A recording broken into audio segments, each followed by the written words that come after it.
ఇక్కడ డాల్డా కలిపారా లేదా? డాల్డా కలుపుతున్నారా లేదా? ఇదంతా ఒక యాస్పెక్ట్. దాంట్లో అది కల్తీ అన్నది కూడా కేసు పెట్టొచ్చు. దాని మీదన కోర్టులు ఇన్వాల్వ్ అవుతాయి. అది చూసుకుంటారు. కానీ ప్రజలందరూ బాధపడింది, ఆవేదన చెందింది తిరుపతి లడ్డూలో పంది కొవ్వు, ఆవు కొవ్వు లేకపోతే చేప నూనె కలిపారన్నది. అవి 3 లేదని నివేదిక తేల్చింది. మిగతాది కే అసలు నెయ్యి లేకుండా అమ్మారు అంటే అదే కెమికల్ నెయ్యి అని వీళ్ళు ప్రొజెక్షన్ ఇదంతా నడుస్తుంది.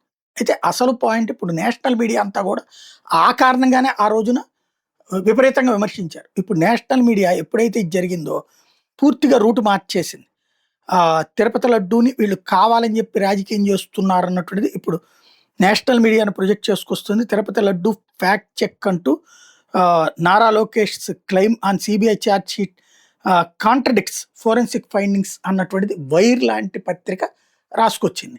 ఇది వాస్తవంగా మోడీ వ్యతిరేక పత్రిక, కాంగ్రెస్కి అనుకూల పత్రిక అన్నటువంటిది ఉంది. అది పక్కన పెడితే ఇక్కడ ఇదే సందర్భంలో మిగతా మీడియా కూడా దాన్నే హైలైట్ చేస్తుంది. నిన్నేమో ఇండియా టుడే ఫస్ట్ తప్పని చెప్పి ఆ తర్వాత సరిదిద్దుకున్నటువంటి చూసాం కదా. ఏది దాని ట్వీట్ డిలీట్ చేసినటువంటిది.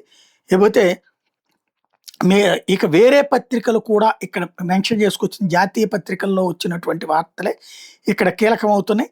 No animal fat TTD ghee CBI confirms in final charge sheet.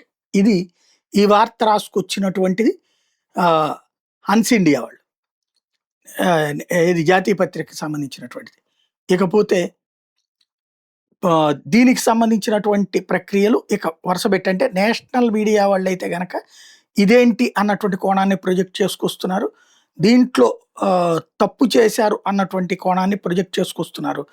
ఇలాంటి పరిణామాలు అంటే వీళ్ళు ఊహించింది నేషనల్ మీడియా అంతా ఇక జగన్ మీద పడిపోతారు అనుకుంటే అది కాకుండా రివర్స్లో వస్తున్నటువంటి పరిస్థితి అయితే స్పష్టంగా కనబడుతుంది. సిబిఐ ఫైండ్స్ సింథటిక్ ఘీ నో బీఫ్ అంటూ ఇంకో పక్కన ఏదైతే టైమ్స్ లాంటి వాళ్ళు ప్రొజెక్ట్ చేసుకొచ్చారు. ఇలా వరుసపెట్టి నేషనల్ మీడియా వాళ్ళు కంప్లీట్గా స్ట్రైట్గా నిజాయితీగా రాసుకొచ్చారు. మన తెలుగు మీడియా దిగజారిపోయి రాజకీయ పార్టీలకి అమ్ముడుపోతున్నటువంటి వేళ జాతీయ మీడియానే నమ్ముకోవాల్సి వస్తాం.